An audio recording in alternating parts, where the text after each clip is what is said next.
माननीय सदस्य रोशनलाल चौधरी जी। धन्यवाद अध्यक्ष महोदय। अध्यक्ष महोदय, राज्य में विस्थापन एक बहुत बड़ा विषय बन गया है, क्योंकि मैं भी एक विस्थापित हूँ, विस्थापित परिवार से आता हूँ। सवाल था, यह सभा अभिस्ताव करती है कि राज्य में भू अर्जन और विस्थापन को लेकर भू अर्जन अधिनियम 1894, कोल बेरिंग एक्ट, भू अर्जन पुनर्वास एवं पुनर्स्थापन में उचित प्रतिकार एवं पारदर्शिता अधिकार अधिनियम 2013 तथा झारखंड स्वैच्छिक भू अर्जन नियमावली 2010 लागू है। लेकिन इन अधिनियमों में भू अर्जन, विस्थापन, पुनर्वास, मुआवजा भुगतान की नीति अलग अलग रहने के कारण राज्य के मूलवासी आदिवासी को विस्थापन के बाद उचित पुनर्वास, पुनर्व्यवस्थापन, मुआवजा भुगतान भी अलग अलग होता है, जिसके कारण विस्थापन के पश्चात एक दो पीढ़ी के बाद विस्थापितों के परिवार की स्थिति दयनीय हो जाती है। विस्थापितों के अधिकार को सुनिश्चित करने के लिए विस्थापन, पुनर्वास, पुनर्व्यवस्थापन नीति को समरूप करते हुए विस्थापन, पुनर्वास, पुनर्व्यवस्थापन आयोग का गठन किया जाए। जवाब आया है महोदय कि सरकार के द्वारा राज्य विस्थापन आयोग का गठन किया जाएगा और नियमावली 2024 तैयार किया गया है और नियमावली अनुमोदन के प्रक्रियाधीन है और इसका गठन 90 दिनों के अंतर कर लिया जाएगा। माननीय मंत्री जी से हम अनुरोध करेंगे, क्योंकि पूरा झारखंड मतलब 3200 गांव में 1200 गांव विस्थापित प्रभावित है और हम जिस विधानसभा से आते हैं 50% से अधिक विस्थापित प्रभावित क्षेत्र है। जितने भी अधिनियम यहाँ 2013, 2010 की जिक्र आई है, आपने जवाब दिया है।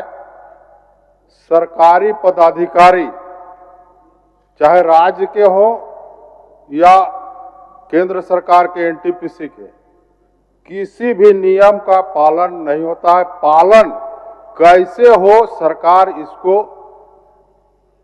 तय करे, क्योंकि जो भी विस्थापित परिवार हैं अपने अधिकार के लिए यदि ऑफिस भी जाते हैं तो ऑफिस घुसने नहीं दिया जाता है महोदय। सरकार इसको एकदम तय करे, नहीं तो पूरा विस्थापित और आने वाले समय में पूरा झारखंड विस्थापित होने जा रहा है।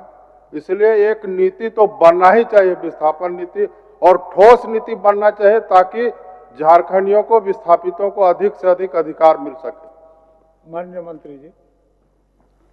यस महोदय, माननीय सदस्य ने जिन बातों को प्रस्ताव के माध्यम से लाया, इसमें हम लोग ने स्पष्ट कर दिया है कि राज्य गठन के पहले से बहुत तरह से पूरे राज्य में लोगों को विस्थापन झेलना पड़ा है, चाहे कोल बेरिंग एक्ट हो या कोई परियोजना योजना किसी के नाम से जमीन अधिग्रहित की गई हो, तो वहाँ के बहुत सारे लोग विस्थापित हुए जो पूर्ण रूप से पुनर्स्थापित नहीं हो पाए हैं। अभी भी दंश झेलना, ये बात एकदम सही है अध्यक्ष महोदय। इसीलिए राज्य सरकार ने, माननीय मुख्यमंत्री ने इस पर पूर्व में भी इस बात को घोषणा किए हैं कि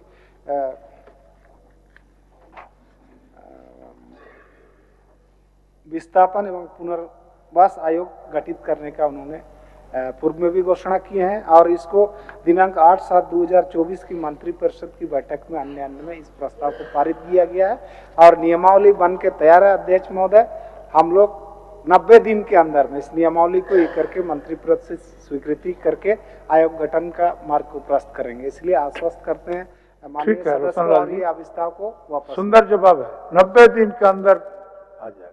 धन्यवाद अध्यक्ष महोदय। वापस मंत्री जी के जवाब से हम संतुष्ट हैं, लेकिन 90 दिन के अंदर हम समझते हैं कि कितने परियोजना, नए नए परियोजना स्टार्ट हो जाएंगे। यदि हम चाहेंगे कि तब तक के लिए कम से कम विस्थापितों के हक के लिए आप जो आपके सरकार के जो अधिकारी हैं, डीसी हैं, एसडीओ हैं या वहाँ के सीओ हैं, जो अधिनियम आपके द्वारा या सरकार के द्वारा बनाया गया है, कम से कम वो सख्ती से लागू हो। हम आपसे यही अनुरोध करना चाहेंगे। और वापस लीजिए, अभिस्ताव वापस लीजिए। और इसके बाद हम अपना वापस लेते हैं।